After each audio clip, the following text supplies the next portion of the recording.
welcome to Shiva Sai's Perseverance Software Training Institute. Hi guys, in this video we'll look into meta arguments. So when we talk about meta arguments in Terraform, so we'll look into this particular slide afterwards. Okay, so let's see here. So for example, we have a EC2 deployed, right, which have maybe properties like AMI, instance type, etc. Okay, so see, when we talk about modification in the instance type, that's a normal, it's a simple change, right? We can do it, right? But the thing is, when we talk about the AMI change, meaning we are actually changing the entire operating system in the instance, right? So during that process, what happens is, firstly, when we when you actually modify the AMI and check the plan, okay, or if you perform apply operation, what it will do, it will show that the resource will be destroyed firstly and then created new one. Okay, firstly let's understand this in practical. Okay, let's deploy EC2 resource here, right? Okay. So maybe go to launch instance. Okay, so what we are doing now is, right, so we are actually creating a EC2 resource with maybe Ubuntu, right? After that, what we do, we change this configuration to um, Red Hat Linux from Ubuntu. So what happens is, the resource will be destroyed. Which resource? The EC2 will be destroyed and a new one will be created. That will be the use case for now. So let's deploy that firstly. So let's do one thing. Let's go to, yeah, let's select operating system, Ubuntu operating system. Okay. So here, go to launch instances and here, so go to the AMI where it will be actually, okay, select Ubuntu. So grab the AMI for Ubuntu in Sydney region. Okay, so Sydney is my target location, okay, for Terraform to deploy the resources. All right, so here we have something like 9718. I think that is the same here. Okay, so the steps what we do for now is, let's actually deploy an EC2 instance with Ubuntu operating system. So it's Ubuntu OS. Then deploy it. Then modify AMI to Red Hat Linux. Okay, anything you want. Finally, what happens is, when you perform Terraform apply, right? Terraform apply. So what will happen is, this will actually destroy Ubuntu instance and create Red Hat Linux instance. So this will happen. So guys, so we have the ec2.tf here. I think we can remove this one. Okay, all right. And now let's deploy this. Okay, so this is, so just for your information, okay, this is Ubuntu AMI. All right, that's the command. So let's do Terraform apply -- auto approve. So here,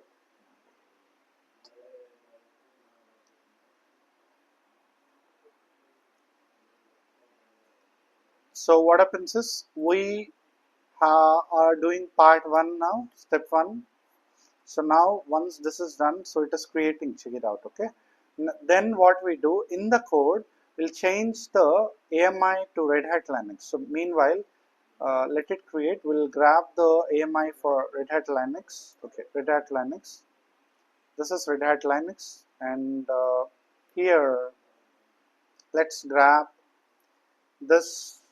Okay, Red Hat Linux AMI. So it is already available here. Okay, let's let it load. Okay, it's being slow. Just go to launch instances. I think this is created now in this. Okay, So guys, so we have now an EC2 instance deployed with Ubuntu OS, correct? Now, so usually as per the default configuration, now if I modify the AMI and reapply it using Terraform, the Ubuntu OS instance will be destroyed first and then Red Hat will be created. Okay, so for that we need the AMI of Red Hat. So go here, select AMI. So this loading, let's let it load. Okay, should not take too much of time. So let's refresh.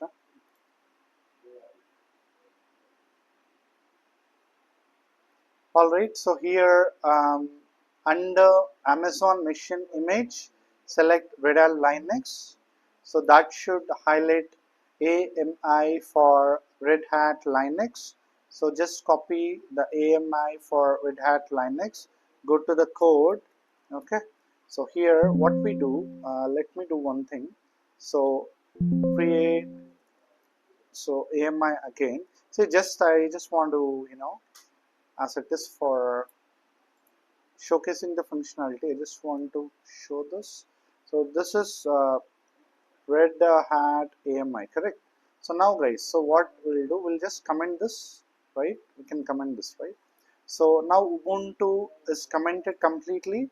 Now, so Terraform, now what it does is, if you see the action, so just give Terraform apply auto approve. So we have actually modified this now. Now we are in this particular step. All right, it will be destroying first. Let's watch this. Okay, that will be the default behavior of the Terraform tool, right? See, one to add, one to destroy, but it is destroying the Ubuntu instance firstly, and then it will be recreating. Yeah, then it will be recreating. See, still destroying. It will be recreating Red Hat Linux instance. Okay, let's watch this out. Okay,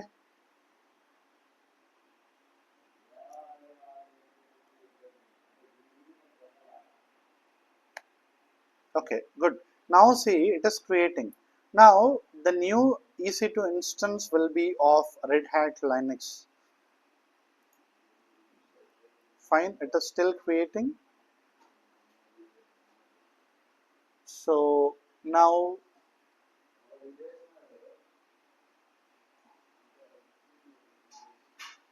okay, so one got added, one got destroyed. But the thing is, if you see the order, destroying is step one and creating is step two.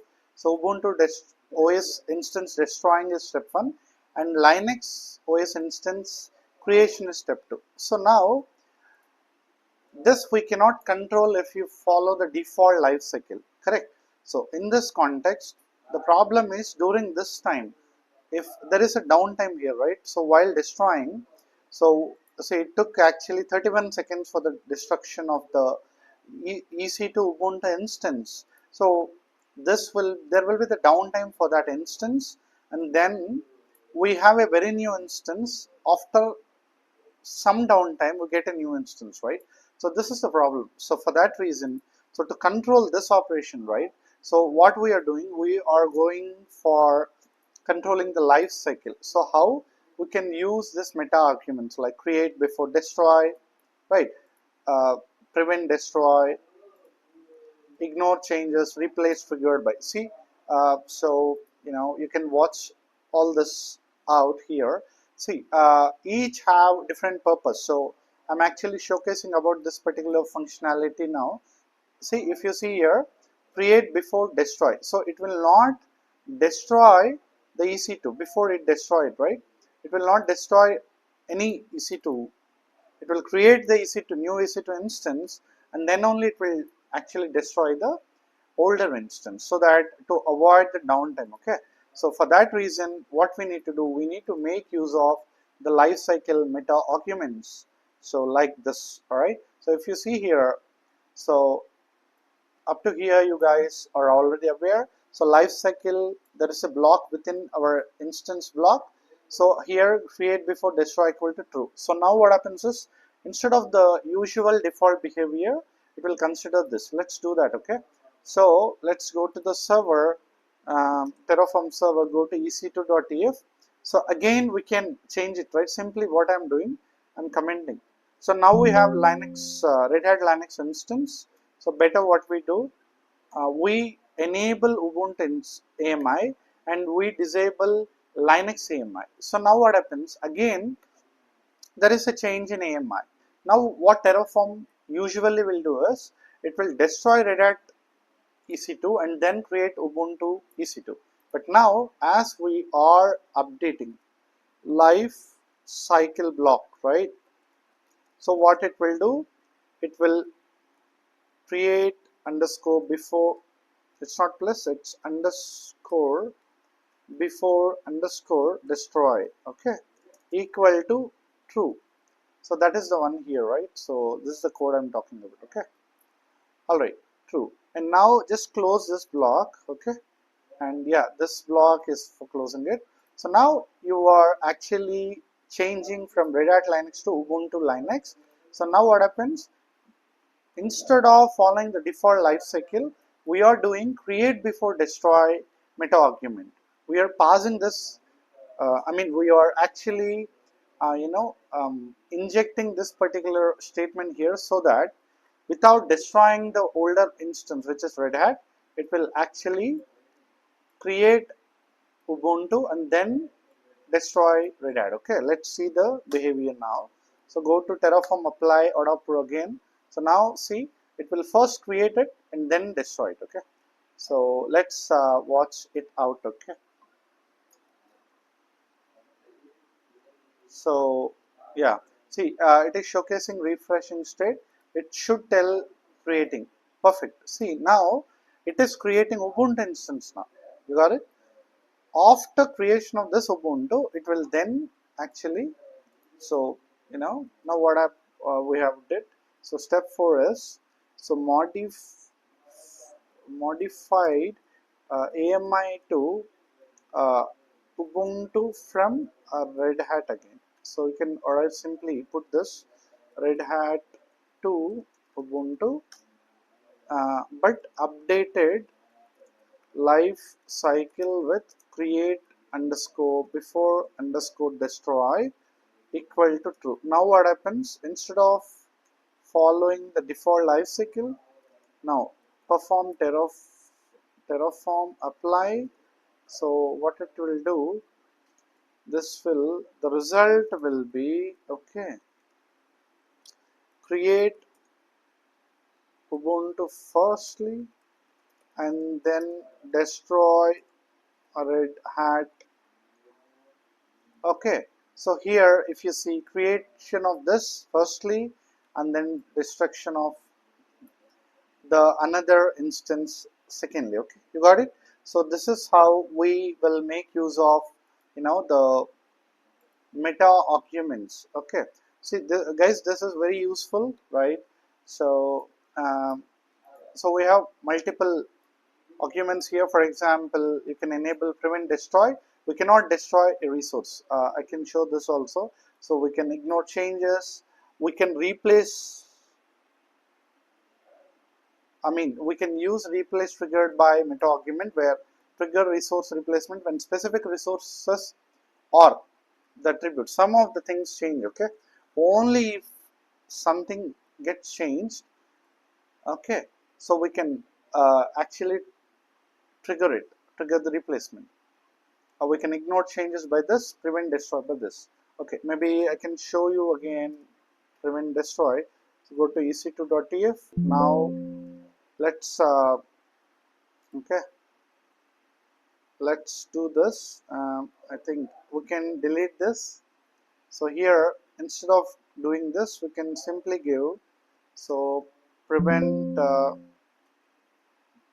prevent destroy, guys. Okay, so prevent destroy is true. Now the thing is, we cannot destroy the resource because it is being secured by Terraform using the lifecycle meta argument, right? So let's do that. So it will tell no, we cannot actually destroy the resource. Okay, Let's check it out. Okay, so refreshing state, and it should throw an error. Fine, yeah, instance cannot be destroyed. If you see here, so resource AWS instance web01 has lifecycle.prevent set, but the plan calls for this resource to be destroyed. Okay, that's the thing. So we cannot do this. All right, fine, guys. So this is about life cycle meta arguments, and